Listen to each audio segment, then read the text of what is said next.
Ayusin mo pag tali mo dyan, baka hindi ka pumasa sa trade test. Na.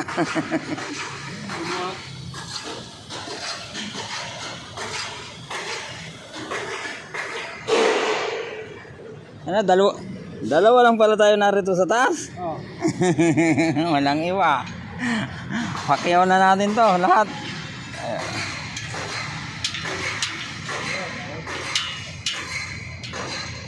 Mga nangunguya ko kayo dyan sa fabrication, ha? Huli.